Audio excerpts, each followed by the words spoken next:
Ya, bismillahirrahmanirrahim. Kita lanjutkan untuk bahasan dasar klasifikasi masih menggunakan slide dari buku Introduction to Data Mining, di mana kita sudah membahas basic understanding, ya, kemudian decision tree induction, kemudian ada pengukuran impurity dengan Gini, entropi, error klasifikasi, kemudian membandingkan pengukuran impurity tersebut. Nah, kemudian yang terakhir, ini adalah video terakhir, kita akan melihat kelebihan dan kekurangan dari pohon keputusan. Ya, ini adalah advantage dan disadvantage untuk pohon keputusan. Untuk kelebihannya, yang pertama adalah waktu pembangunan model, waktu proses induksi itu relatif ringan, ya, tidak mahal, ya, bagaimana membuatnya. Kemudian yang kedua, waktu apply, waktu menggunakan model itu juga cepat, jadi memproses pohon itu bisa cepat, menelusuri pohon. Kemudian juga ini adalah satu keuntungan yang lain, bahwa pohon, ya, decision tree itu bisa diinterpretasikan, bisa dibaca oleh manusia, oleh orang. Oh, ternyata pohonnya seperti apa. Jadi kita bisa tahu karena kita tahu ada node-node yang atributnya apa, kemudian splitnya bagaimana. Terutama kalau pohonnya relatif kecil, kita bisa baca dengan mudah, ya. Karena ada beberapa model algoritma yang lain tidak bisa dibaca. Jadi ini adalah bisa dibaca. Kemudian yang lain adalah, ya, ini tahan terhadap noise, ya, terhadap noise, terutama kalau ada metode untuk menghindari overfitting yang akan ada di bahasan yang lain tentang overfitting. Kemudian yang berikutnya lagi adalah bisa menghandle atribut yang redundant, ya. Atribut yang redundant. Atribut redundant itu adalah atribut, misalkan dua atribut yang atributnya itu sebenarnya saling terkait, ya. Jadi seperti misalnya katakanlah misalnya kita mempunyai,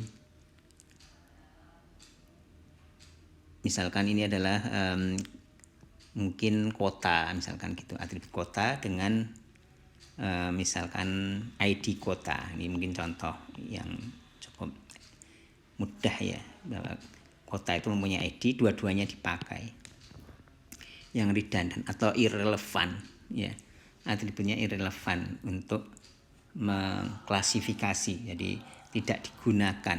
Jadi waktu membuat pohonnya bisa nanti tidak digunakan, ya. Jadi misalkan ini ada pohon, nah ini yang irrelevant, ini tidak digunakan di node tersebut, ya.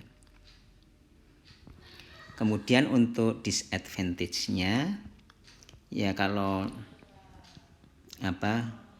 pohon yang dihasilkan itu bisa besar, ya, bisa rimbun besar pohonnya, ya.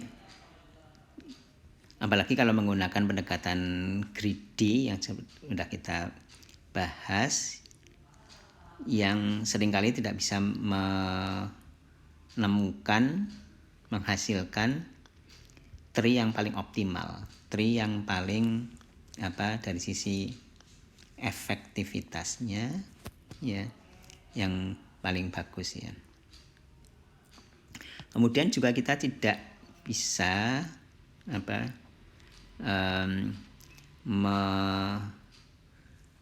menganggap atau kita menggunakan, ya, kita tidak bisa menggunakan kalau misalkan antara atribut-atribut itu ada interaksi, ya, ada hubungan, ya, ada hubungan. Contoh yang populer, ya, misalkan ada atribut, ya, atributnya itu misalkan